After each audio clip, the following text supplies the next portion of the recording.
While we already know that the automotive world is dynamic and vast, there are pieces to the puzzle that lie outside of the automotive industry but help to push it forward indefinitely. Today's guest, Alexander McCullough, is the co-founder of Shopify Design.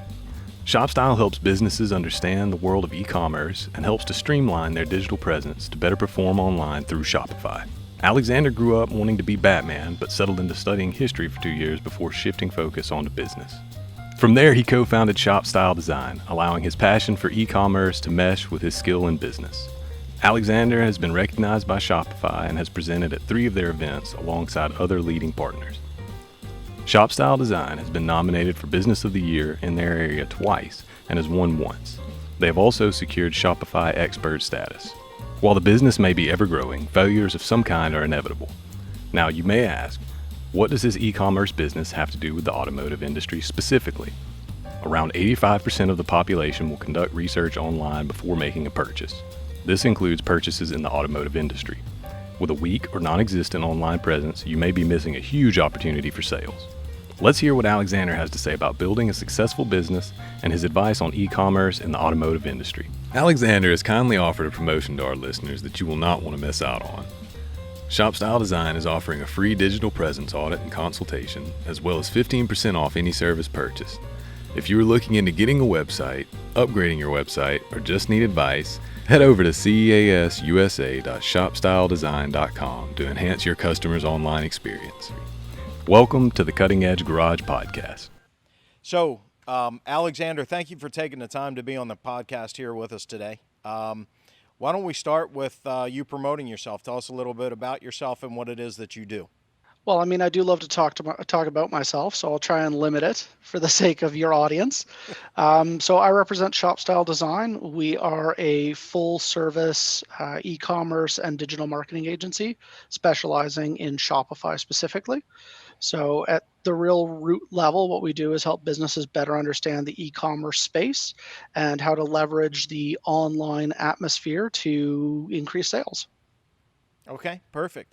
So you started off studying history, if I understand that correctly, and you went from history to web design. Sort of. So I did start off studying history because, like all fresh high school graduates, nobody bothered to tell me that the soft sciences don't result in jobs. And so I made it all the way to year 2 studying history before somebody took me aside and politely explained to me that unless I wanted to be a historian or a history teacher, there wasn't necessarily a career at the end of this university education. And so I ended up pivoting to business. I had run a business teaching computers to seniors actually all throughout my high school years, and it's what I'd done through my first 2 years of university to pay for university as well. And so I already had a bit of an interest in business, and so I pivoted to business, and the rest is sort of history, as they'd say. I ended up, from a young age, I've had a love of technology, and so I ended up in a niche that allowed me to merge my love of technology with my passion for business. Awesome. So, while you were going through business, what intrigued you about the web part of it, the web design specifically? I think it was the reality that whether everybody's recognized it or not, the digital space represents, I mean, I can't even call it the next frontier because it's the current frontier in retail.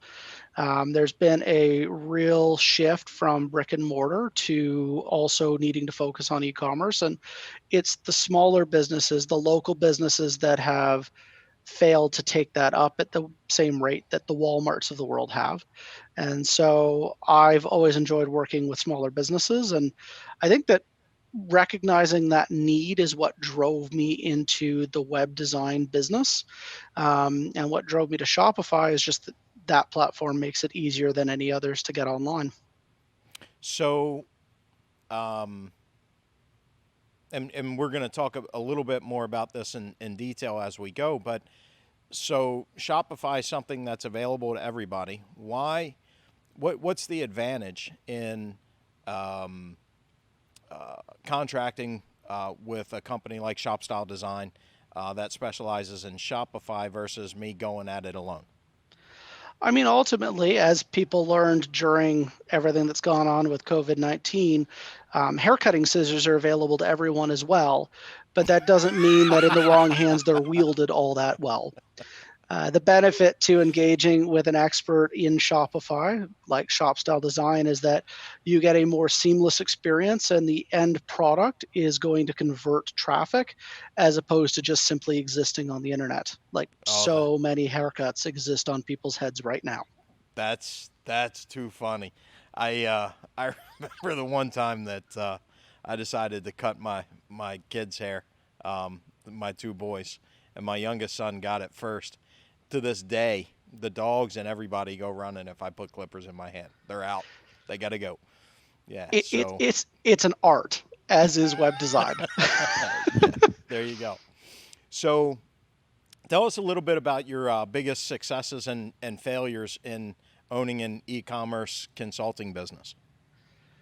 I mean, ultimately, there have been a lot of both, more successes than failures. I'll start with my failure though, because it really changed my approach, not only to how I run my own business, but it's always allowed me to share that story with people to explain why you shouldn't do everything yourself. So early on, as I was just launching, so I co-founded Shop Style Design with actually a former classmate. And what happened was early on, I invested in business coaching from a digital marketing, and I'm going to use quotes, expert. It was horrendously expensive. And before the first session, so before I got any value out of this whatsoever, the coach just disappeared. So they had their money. They had sold the class through some pretty aggressive advertising. And then they just up and disappeared. And to this day, I have no idea what happened. And so what happened was I had clearly misread not only the value of the training, but also the credibility of the presenter. And so it was at that stage that I sort of decided that it's best not to do everything yourself. And so I was trying to cram this training in outside of running the business just to expand what I was able to do before we'd grown the team to where it is now. And actually, that's really what triggered beginning to bring in experts in each of the different areas that we service. So when we work with a client on SEO, though you'll end up talking to the e-commerce consultant, be it myself or one of our others, the person actually actioning that will be an expert in SEO as opposed to somebody that works on websites and did a little dabbling and reading about SEO. And to this day, it is my most embarrassing business failure, not failure, period, but business failure. As far as successes go, we've had a lot of them as an agency, and I've had a few that really stand out personally. I've been recognized at the early stage by Shopify, and I've actually given 3 presentations at their events alongside other leading partners. And then locally, our business has been nominated for Business of the Year in the area twice, and we were successful the one time, which was great. Congratulations. Thank you. So touching on that failure that you experienced, you and I had a conversation recently, and I told you treat me like I'm a 3-year-old. And that means, you know, a 3-year-old is inquisitive. They want to know, but they really don't know what they're doing. So they're trying to learn and they're trying to gather information, and you shouldn't turn them loose without supervision. So that's basically when it comes to web design, websites. I know what I want to do. I just don't know how to get there. And before we landed with you, I've gone through a few, everything from nightmare to just bad experience in trying to find someone to work with. Like you said, you should do what you're good at. I'm an old school sales guy, so I do that very well. I know equipment. I've been in the business a long time. The web side of the business and e-commerce is not something that that I'm fluent in.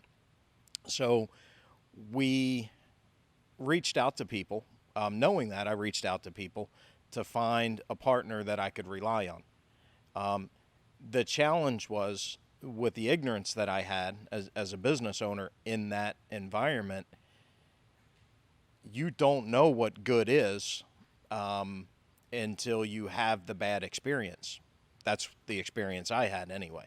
So, is there a way to know the person? What kind of questions should someone be asking? Is there a way to determine whether the person that you're speaking with actually knows what the hell they're doing? So I think you touched on the analogy really well early on in behaving like a 3-year-old, constantly asking why is a good way to identify gaps in the knowledge of the person you're speaking with. And I think really at a high level, because you're never going to know whether what they're saying is correct or incorrect unless you've previously researched and are trying to hit trick questions. I think the best approach is to consistently ask why, to drill down, and the person that you're speaking to should want to drill down, because it's important for them to know your business as it is important for you to understand why they're looking to take the approach that they are to get you to your goals. Obviously, it's helpful to look at past work, but I'll say that I looked at past review, and again, I'm going to use quotes, past reviews of the gentleman that was offering that online digital marketing coaching. And the reviews painted a very different picture from what I experienced. Should I have listened to my gut in that situation? Absolutely, because I had hesitations, as I think anybody that's familiar with anybody dealing in a sales aspect, because ultimately that's what this all comes down to is sales. You're going to have a gut instinct, and it's one of those situations where trusting your gut can take you a long way. The other thing I'll tell you, and I tell everyone, is you never pay full price up front. Uh, I've made that mistake once. We never ask our clients to pay full price for a website project up front. And I would advise anybody that is trying to work with a partner that is charging full price up front that should be your first warning sign. So, yeah, I've made that mistake. Didn't cost me a lot of money, which is why I paid up front. I was like, that's awesome.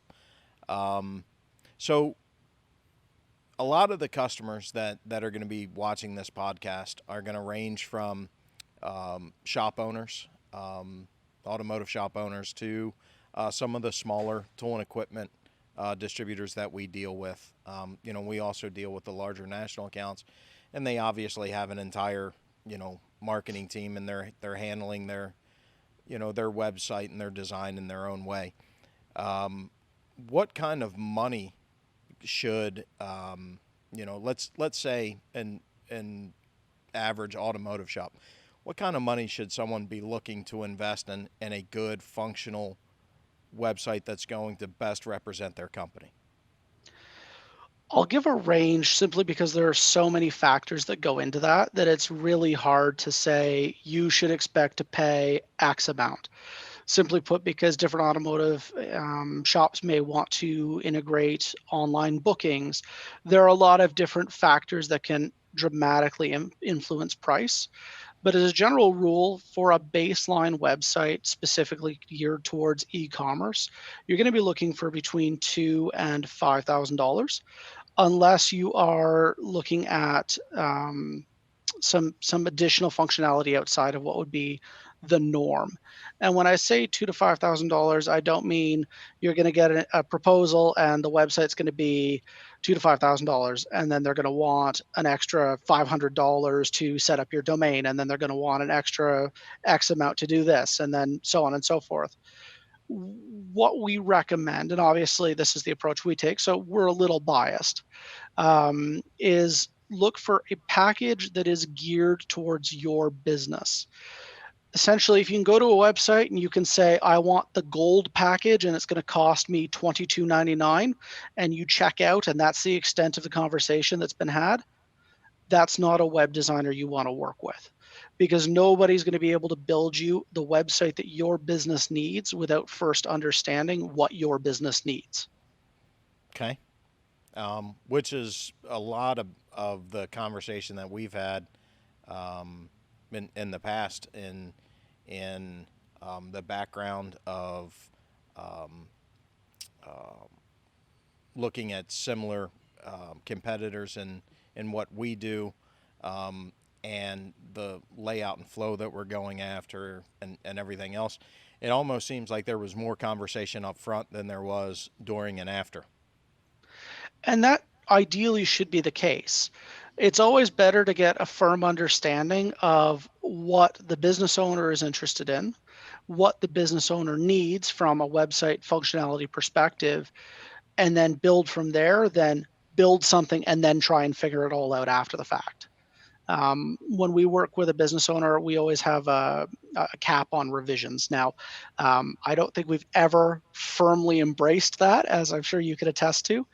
But the reality is that after those conversations, those initial consultations have happened, once you've seen the website, there shouldn't be a list of 300 changes that need to be made to it. Because if there are, it means that we haven't done our job.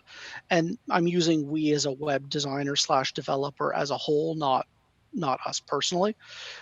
Simply put, if we don't understand well enough what the business needs, what the industry needs, and sort of what that local area calls for, that we can put something together the first time correctly, it's probably not a partnership that's going to last long term, and it's probably not going to net in the end results you're looking for. Okay, fair enough.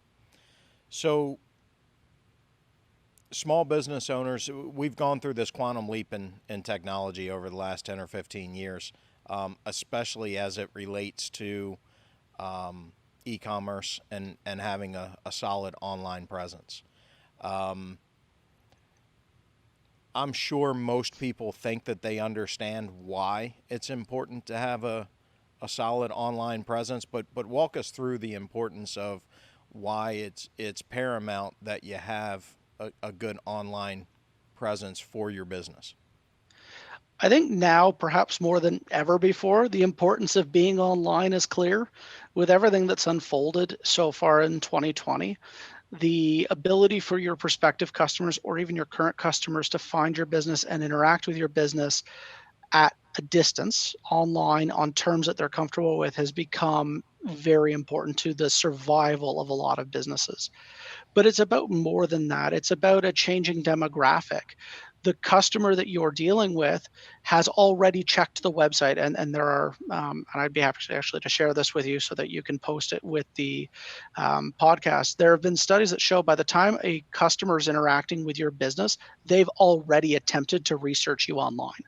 And that's true of people purchasing cars. It's true of people finding an auto shop.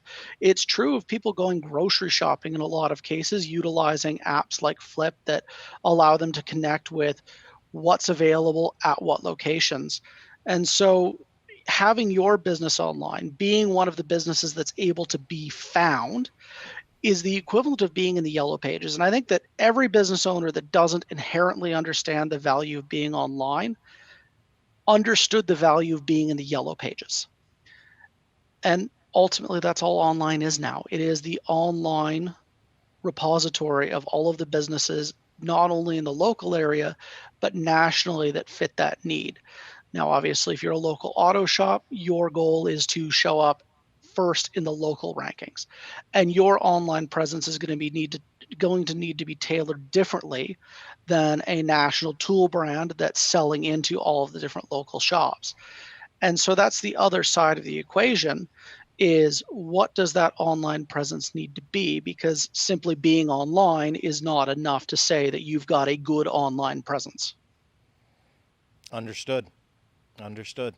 So what all goes into having an online presence? So it's and we touched on this a little bit earlier.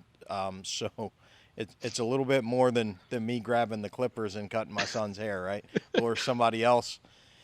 My first attempt at a website, and this was before, when you did the cutting edge website, you were coming in, we were moving away from a lady that had done a website based on some older technology that was a little archaic, but professional. What you didn't get the benefit of seeing was the one I did myself in a matter of about 6 hours after a beer or six on a Friday night. I will say I've seen that logo, and if the website was anything in line with the logo, it would be truly spectacular. Oh, it was something to behold. I'm glad that there's no digital trace of that ever being there. If it's in print, somebody can hang on to that, but It's it's true. it's digitally gone. Yeah, so I I have a lot of skill sets. Obviously, web design was not one of them. And I don't think anybody wanted to tell me that. They just looked at me and said, "Oh, yeah, that's nice." And that's really you when you hear that, that's code for, "Oh my God, that's hideous." So Yes. so what all so it's more than just design though. It's more than just having the website out there. What all goes into that online presence? So, I mean, ultimately, it starts with the website. The website is the pillar of your digital presence because everything else that you undertake online, from your social media to your pay-per-click advertising, the goal is always to drive it back to your website. But becoming online or having that online presence does involve more than just slapping up a website, no matter how pretty it might be. You have to interact, you have to engage with your prospective customers, and that's going to involve identifying the right social media channels for your niche because Facebook's not the right fit for everybody, and TikTok is certainly not the right fit for everybody. But there are Seriously? businesses. Yeah, it's crazy, isn't it? It's I strange. mean, the gentleman who founded Papa John's is on TikTok now, and if you watch any of what he's posted, it is just proof beyond proof that it's not for everybody. I haven't, but I'm gonna check it out now. It's worth it.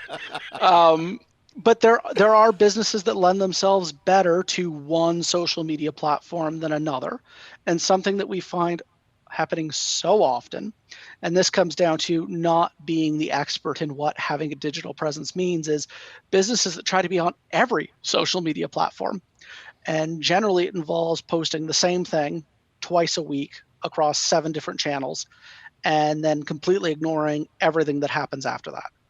And so the digital presence has become so important from an engagement perspective, and again, exacerbated by COVID-19 and it being 2020 and just one thing after the next, is businesses have lost the opportunity to connect with people that have typically called them, or if they have a retail store or a brick and mortar location, customers that would walk in, would catch up, would become familiar with the brand and what you stand for. That just doesn't exist right now, and it's not likely to come back anytime soon. And so it's important that you're able to capitalize on that.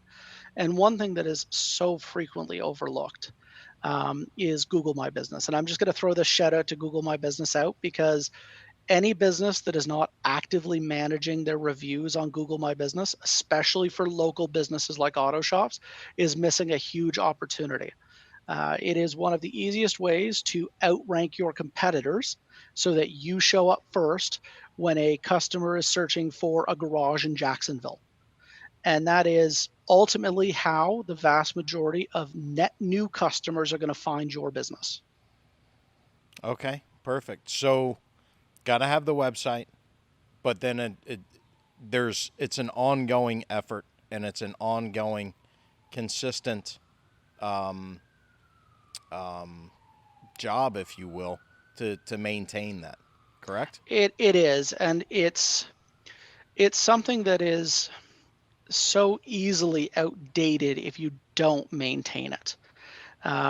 Technologies shift. Shopify regularly updates as a platform. And if you don't stay on top of that, though Shopify may be evolving, your business's website may not be evolving with them. And that's true of every platform. But it's more than that. It's everything that you do online is part of a broader strategy. And I think that that's where people tend to fall off a little bit is, okay, I've done my SEO work, not having any real understanding necessarily what that means, thinking it's a one and done, and then they discover that nothing has changed. Or I've got my social media strategy. And for 1 month, we post 3 times a week. And then in month 2, we sort of forget that Facebook exists because we don't like Facebook and we just move on. And so those are really where the common traps exist because if you view it as a one and done as opposed to an ongoing project, it very easily becomes an invalidated process, where you have completely undone the work that you previously did because you failed to keep it up. Got it. So, all the more reason why, if you don't have that internal team to be able to handle that, you're partnering with someone that can either help you with all of those aspects and or guide you to someone that can. Yep. And that's exactly it. I have not yet met a business owner, large or small, who can handle every element of their online presence on their own, and that includes myself. I've had to hire a team along with I know a few that would tell you that they could, but then again, well, I've had the benefit of working with one as a client. There are always people that genuinely believe that they're the expert in all things, and unfortunately, until they're able to get past that, and I've been guilty of that myself. I've got a shed in my backyard that I built by hand because I was sure beyond all reasonable measure that if a carpenter could do it, I could do it. And I have a very dilapidated shed that is living proof that not everybody can do everything. And kind of so, like me with barber scissors. or me with baking. It really, there are skill sets that people possess. And you're almost always better suited to working with a professional in the field, especially when it is something as pivotal as your online presence, because it is, for a lot of people, their first interaction with your business. Not long-standing existing customers like Betty Sue, who's been coming since her 1954 vehicle first rolled through the doors, but people that are net new customers. The customer base that we need to continue targeting to grow. Your website, your online presence is their first exposure to your business. And like, I don't ever want anyone to judge me based on my shed. It's best not to be judged based on a piecemeal website that you've put together, because that's not indicative of your skill as a mechanic or your skill as a salesman or your skill as a manufacturer. It's just indicative of your unwillingness, and in the shed's case, my unwillingness to acknowledge that I'm not great at all things. Perfect. Couldn't have said it better myself. So, do you recommend outsourcing that work, or bringing it in-house, and why? Ultimately, that's going to depend on the size of your team and the size of your budget. It will almost always cost you more to in-house that work than to outsource it and work with a partner. Simply put, because unless you're hiring somebody that's telling you that they are an expert at all things, your in-house team is rapidly going to expand to a minimum of 3 people that each are specialized in different areas of your overarching digital strategy. If you are a large business that has the cash flow that allows you to hire 3 people in-house, there's not necessarily a benefit to outsourcing it instead of doing it in-house, except that the company that you're outsourcing it to is going to have a bigger team with more knowledge and a more regularly updated knowledge base around the shifts that are happening. And that's just a byproduct of people becoming comfortable with where they are and what they know and failing to evolve. I'm not saying that happens all the time, but it is a reality. Most small to medium businesses, it makes more sense from a cost perspective to outsource the work than to in-house it, because your strategy as your business grows is going to evolve. So when you are, say, fresh out of it and you're looking at a website, you're going to hire a web developer. But when you shift and your website is built and you're just maintaining and you're looking at pivoting to search engine optimization, well, now you've got a web developer that you've got an hour worth of work a week for, but now you need an SEO expert who you're going to funnel far more hours to. And that's the other limitation to bringing it all in-house, is juggling the people and juggling the skill sets can become very time consuming. And what happens is, as a business owner, your goal is to focus on your areas of strength. And if you have to people manage your digital team, that's a really quick way to become distracted from where your passion lies. To manage that, if you don't have the skill set or the background yourself, it's not always easy to manage that team either. It's not. You don't, just like the struggle of knowing whether the person you're partnering with is telling you, things as they are versus as they want them to be. You can struggle with the same thing with the employees as well. You can, and the benefit to partnering with an outside agency is that they've gone through the employee struggles because they've got those skill sets. And I'll be the first to admit that we have hired poorly in the past, and inside of those first 90 days, we've had to make staffing adjustments. But the benefit to that is that we were able to quickly identify because we have a working knowledge of what goes into it and know what to expect. Did you tell them that there was always barber college in their future? Suggested clown college to one, but yes. I love that. Everybody is hired. Every business owner has made a hiring mistake. Unfortunately, it is a fact of life, but the key is to adapt quickly. Yeah. So we added we added a person to the marketing department a while ago. And I've been known to be sarcastic at times, strange as that may seem. I'm shocked. Yeah, I figured you would be. Bill sitting behind the camera over here, he's like, "Oh my God, you sarcastic? Really? Seriously?" So we come out into the shop, and we were actually setting up the backdrop to do our first podcast. And I walk out, and he's sitting there texting.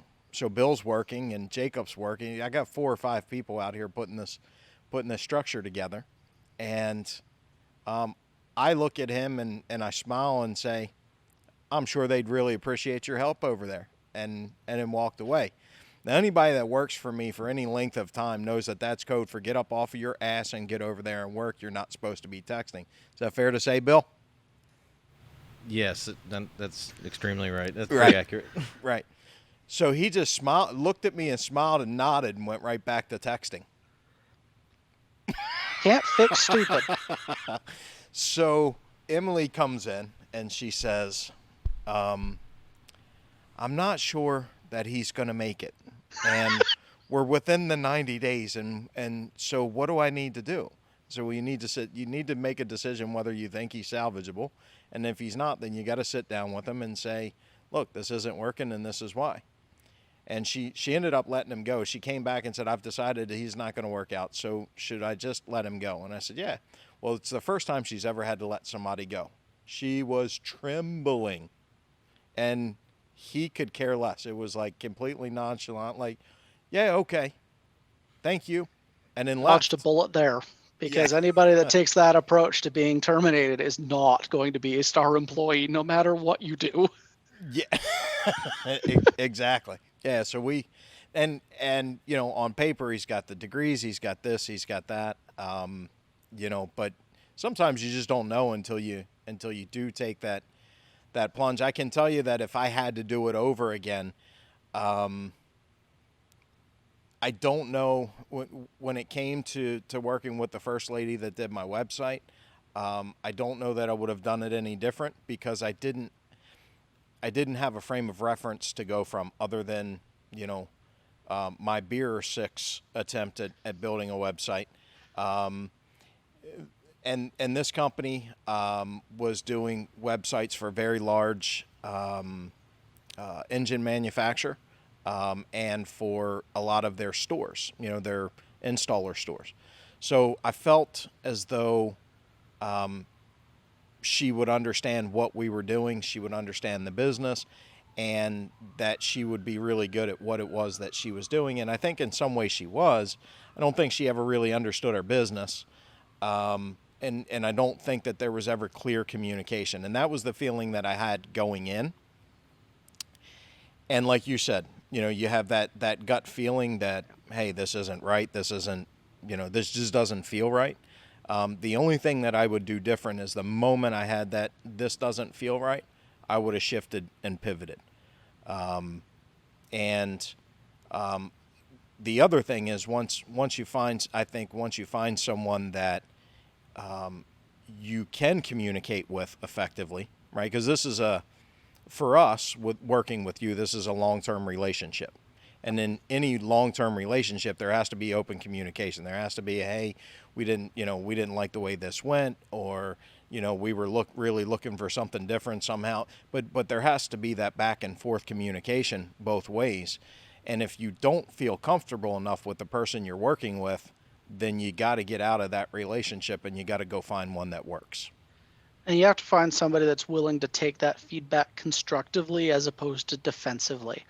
And we've encountered that with vendors that we've used as part of our software stack, because every vendor that we engage with for the tools that allow us to run our business, again, it becomes a long-term relationship. And we've worked with a couple where communication was okay in the sense that they were willing to receive the feedback, but rather than taking it constructively, they always fixed what we were asking for, but there was a level of defensiveness that was not conducive to expanding and growing and evolving that partnership. Yeah.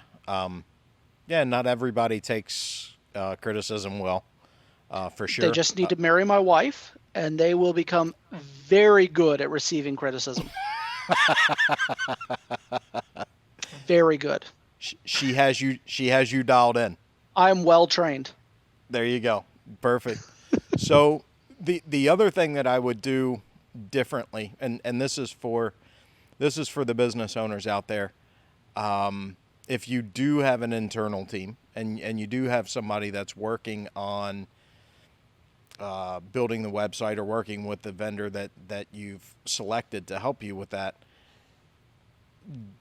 don't turn over the keys to the castle, which is another, it's not often. This is a rarity.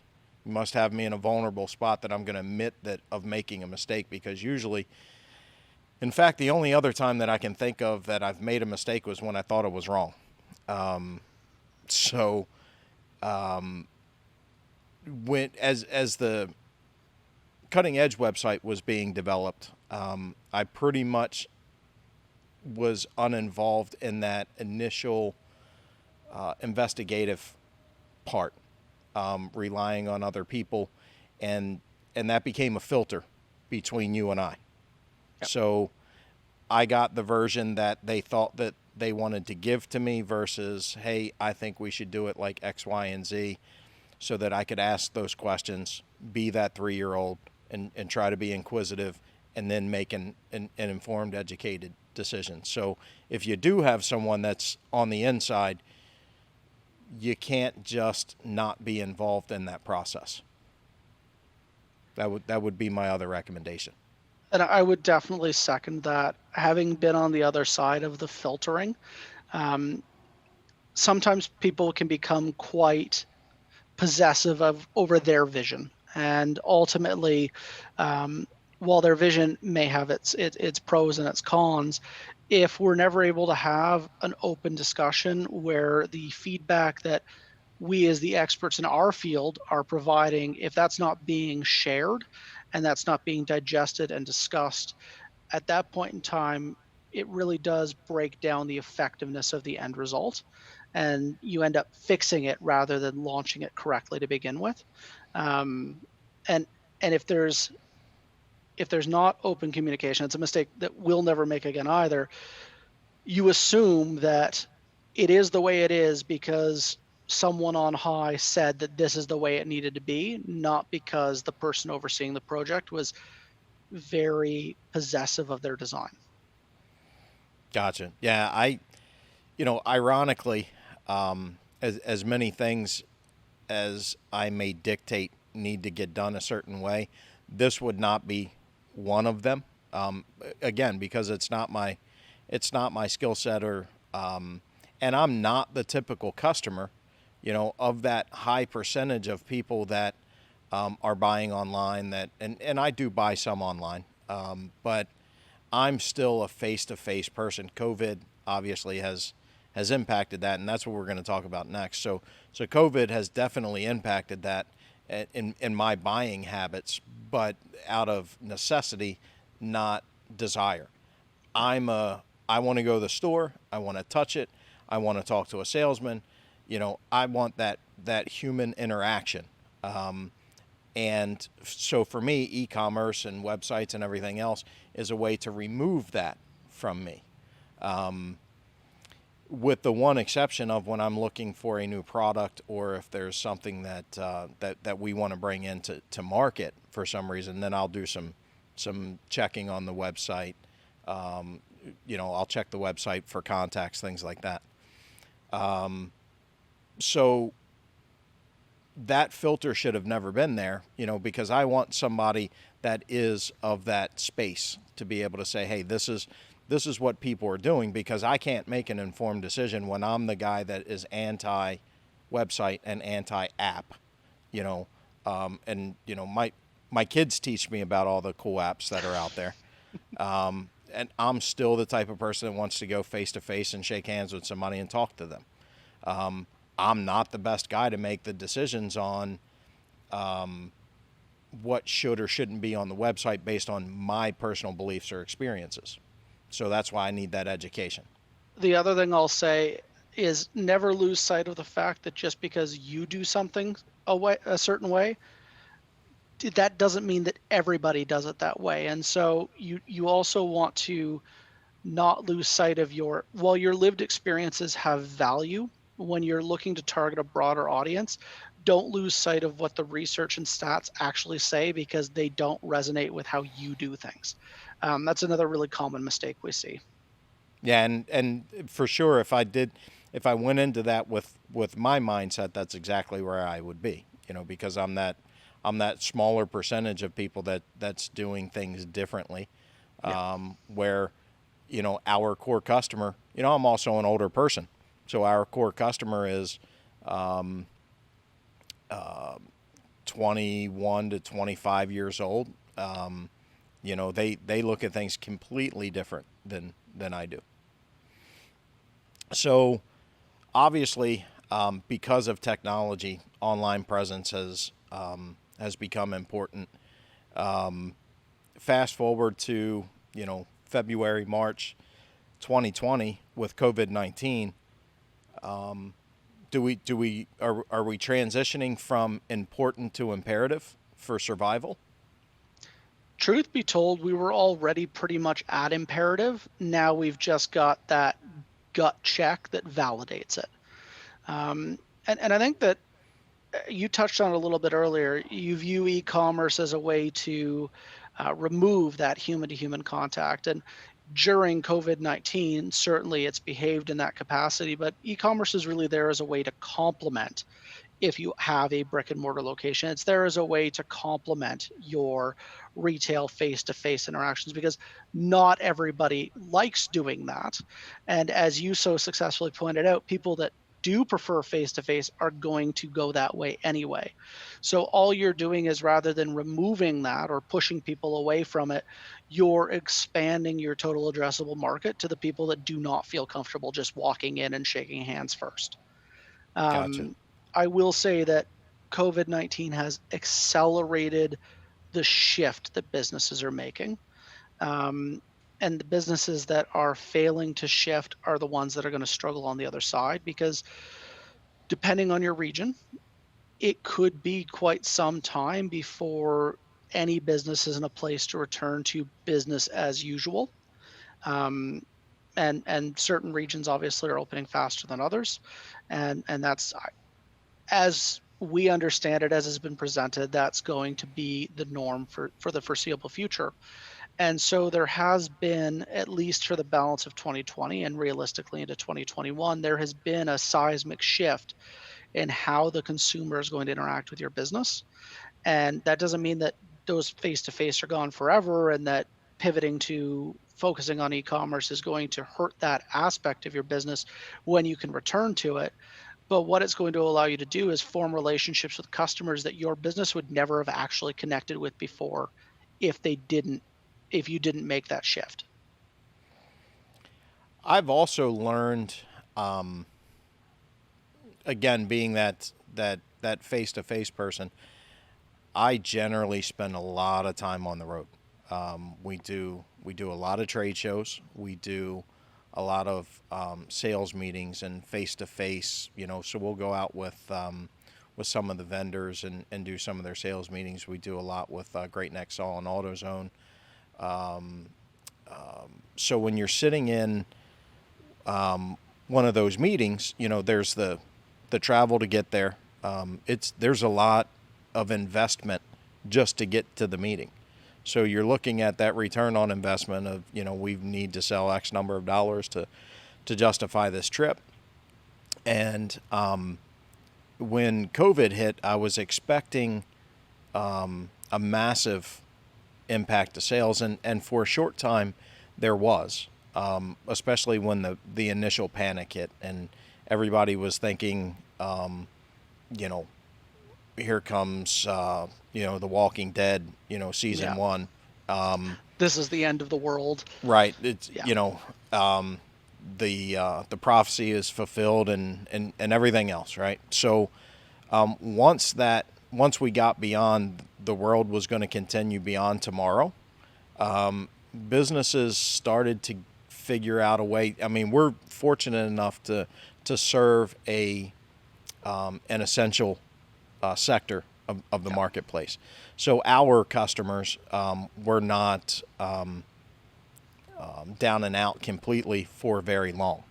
Some of them closed down for a little while they were trying to figure out how, what their new normal is and how they're going to go about doing business. And then our sales started to pick back up. But the one thing that I did learn is we've done more digital meetings in the last 3 months than we have ever done before. And I've been trying to so although I'm opposed to doing, when I'm spending my money, I'm opposed to do that through e-commerce. I'm a big fan of not spending money to go have a meeting. So, just like this podcast, it would be awesome if you were here in the studio with us, but given COVID and your schedule and everything else just doesn't allow for that to happen. But through technology, we can still get this done.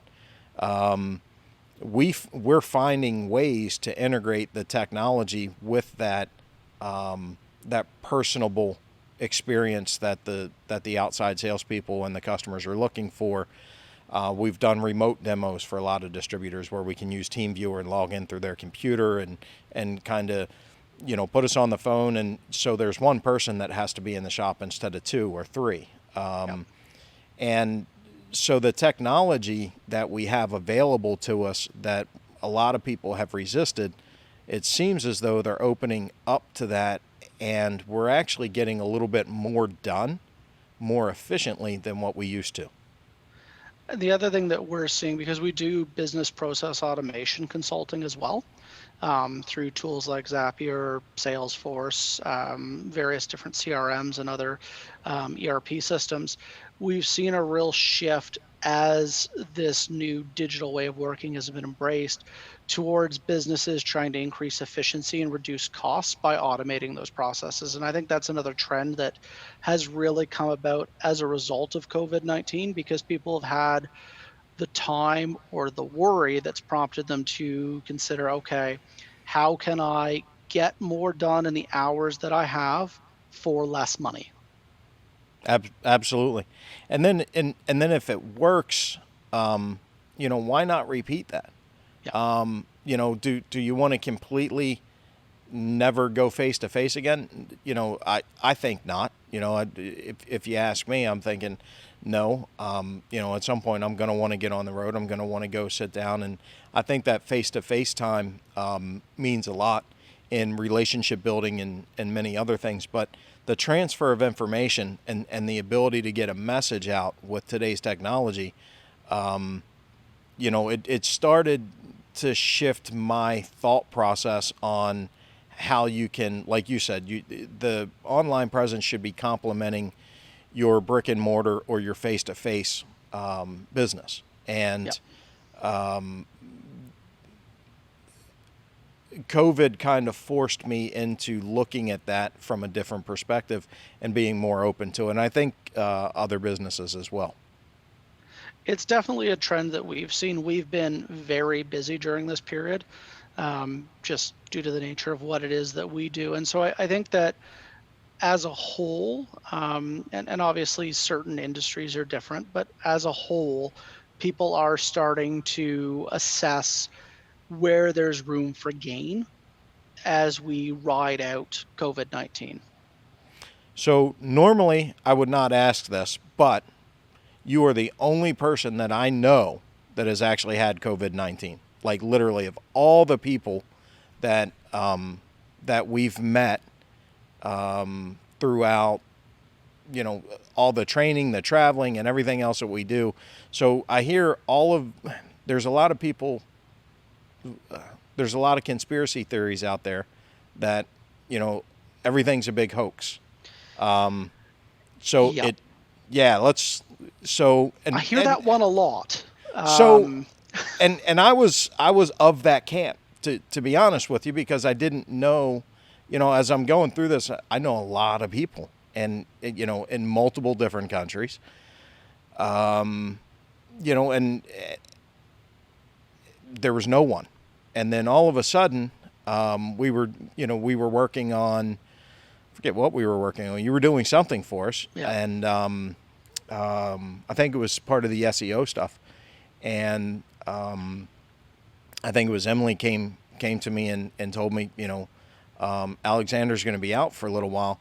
And that's when I found out you had COVID. So it's not a scam. It is real. Walk us through that. It is real, and it's one of those scenarios. And I will say that I don't know many people that have had it either. And somehow my wife and our two children were lucky enough not to catch it from me.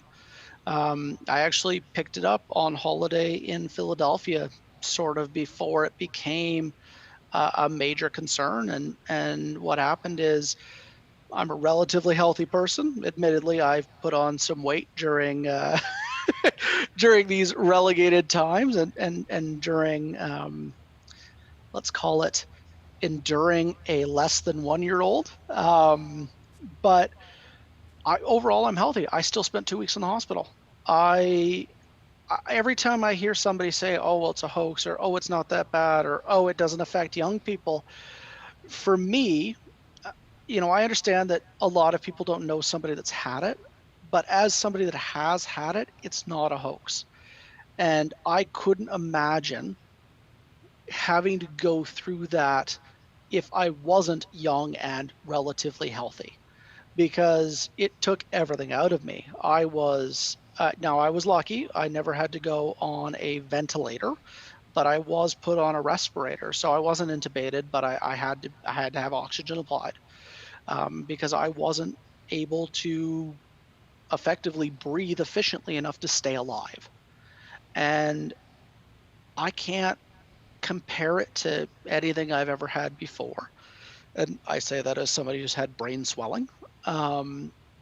It is exhausting. It is hellaciously difficult to breathe. And all I can say is it's not a hoax, and you don't want it. I understand that it's easy to view it as not that big of a deal. And I'll be honest, I too was of the camp that it's no worse than the flu. It won't be any worse than the flu. It's just the flu. And I've said all of those things. And it is not just the flu. It is way worse than the flu. And the mortality rate attached to it, as the situation has evolved, has shown it's worse than the flu. Now, I'm still not supportive of shutting down a total economy to limit the spread. But it is real, and I highly recommend that anybody that's listening to this take whatever measures they can to prevent getting it, because... And build a website. Yeah, well, that too. Actually, that's a lie. I would suggest that they have us build them a website, not that they do it themselves. There you go. Yeah, it's I guess when you have the opportunity to speak to somebody that's been personally affected by it, it kind of shifts that thinking. And I'm with you. I think that attempting to shut down the economy is stupid. Agreed. As somebody who had the illness, wholeheartedly agreed. With the technology that you and I were just speaking of, and we haven't even touched on the availability of technology out there. There's no reason to there's certain things that have to be done face to face, person to person. But we can limit our personal interactions no matter how bad this were to get. We just have to adapt new ways. So instead of finding that it's right or wrong, it's black, it's white, instead you should be finding a way forward, in my opinion, not Now, I honestly backward. believe if we'd taken that approach from the beginning, if we had looked towards mitigation through action changes as opposed to mitigation through shutting down everything, we probably wouldn't be seeing the resurgence now, because what's happened is people get restless. And again, I say that as somebody who's had it, I still get restless. And it's really hard to justify or mentally justify never going anywhere, never seeing anybody, never doing anything. Whereas had we taken the approach from the beginning to, be it wear masks, be it increase your hygiene, still can't believe that. Wash your hands. What a concept. I have still not recovered from watching the President of the United States encourage people to wash their hands, because it's a sad state of affairs when that's something that needs to be said during a national address.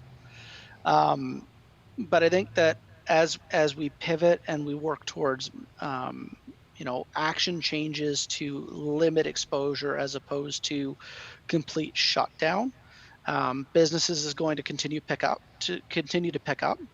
and we're going to see a lot more traffic through those websites as people embrace the new normal. Yeah, the last trip that we took, I think it was at the Matco show, the Matco Tool Show, and we're on our way back. We get to Dallas, it's Jesse and I, and I get off the plane. I head into the restroom, and there's this guy with his son. I would venture a guess he's 4 or 5 years old, something like that. The boy goes over to the water fountain, and the dad scolds him. We don't drink out of water fountains. That's nasty. So they go in the bathroom, do their business. They come out. They don't wash their hands. Neither one of them. So the dad didn't wash his hands, and he didn't teach his son to wash his hands. And I'm like, but avoid that water fountain. But you got to stay away from the water fountain, kid. You have no idea how many germs are there, right? So